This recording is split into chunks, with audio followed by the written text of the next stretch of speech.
ఓం శ్రీ దుర్గాయ నమః.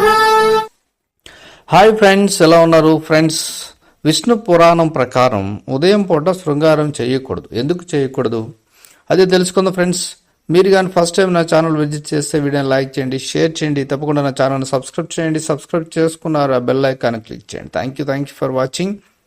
విష్ణు పురాణం ప్రకారం ఏ పనులు చేస్తే మనిషి మరణిస్తాడు, ఏ పనులు చేస్తే జీవితాన్ని కోల్పోతాడు. విష్ణు పురాణం వేదాల్లో వేదం, శాస్త్రాల్లో శాస్త్రం, జ్యోతిష్యంలో జ్యోతిష్యం.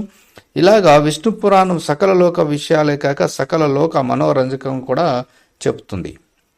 ఇందులో మానవ జీవితానికి సంబంధించిన అనేక విషయాలు ఉన్నాయి. స్నానం అనేది మానవులకు చాలా ముఖ్యం. అతిగా చేస్తే మాత్రం అనర్థాలకు దారితీస్తుంది.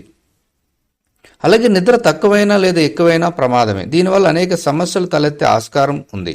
విష్ణు పురాణం ప్రకారం బ్రహ్మముహూర్తంలోనే మేల్కొనాలి. జీవితంలో చాలా సమస్యలకు దారితీసే స్త్రీ పురుషుల శారీరక సంబంధాలపై నియంత్రణ ఉండాలి. రాత్రి సమయాల్లో కొన్ని విషయాలను విష్ణు పురాణం నిషేధించడం జరిగింది. ఎందుకంటే భూమిపై సృష్టి ఖచ్చితంగా విశ్వోద్భవ ప్రణాళికలో భాగంగా ఉంటుంది. రాత్రిపూట రహదారులను దాటకూడదు. సామాజిక అంశాల ఉనికి ఎక్కువగా అవుతుందని బలంగా నమ్ముతారు. దీనివల్ల సామాన్య మానవుడు ఇబ్బందులు ఎదుర్కోవాల్సి ఉంటుంది. శ్మశానాలను రాత్రి వేళల్లో సందర్శించకూడదు. ఇక్కడ ఎప్పుడూ కూడా ప్రతికూల శక్తులు క్రియాత్మకంగా ఉంటాయి. కాబట్టి దీనివల్ల శరీర వ్యవస్థపై తీవ్ర ప్రభావం పడుతుంది. అలాగే ఆ ప్రదేశంలో పీల్చే గాలి, ఆరోగ్యం, ఊపిరితిత్తులకు హానికరం. చెడు ప్రవర్తన, క్రూరమైన ఆలోచన గలవారికి దూరంగా ఉండాలి.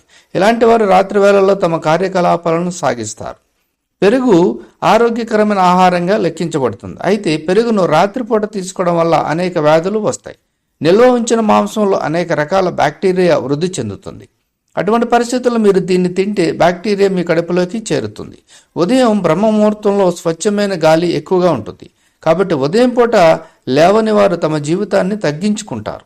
శ్మశాన వాటికలో మృతదేహాన్ని కాల్చిన తర్వాత మంట నుండి బయటకు వచ్చే పొగ గాలిలో కలిసిపోయి అక్కడ ఉన్న వ్యక్తుల శరీరంపై అంటుకుని అనేక బ్యాక్టీరియా ఉంటుంది. అందువల్ల దహన సంస్కారాల తర్వాత అక్కడ ఎక్కువసేపు ఉండి ఇంటికి వచ్చిన తర్వాత స్నానం చేయకముందే అక్కడ నుండి వచ్చిన బట్టలు ఉతికేయాలి.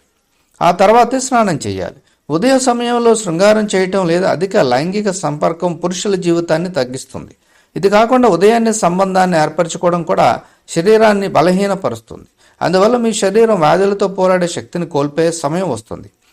యోగులు, ఋషులు అయితే యోగా, ప్రాణాయామం, ధ్యానం చేయడానికి ఉదయ సమయం నిర్ణయించడం జరిగింది. ఈ సమయంలో శరీరంలో శక్తి నిల్వ చేయబడుతుంది. సో ఫ్రెండ్స్, మరి ఉదయం పూట శృంగారం ఎందుకు చేయకూడదు అనే విషయం కూడా మీకు తెలిసింది. Thank you for watching.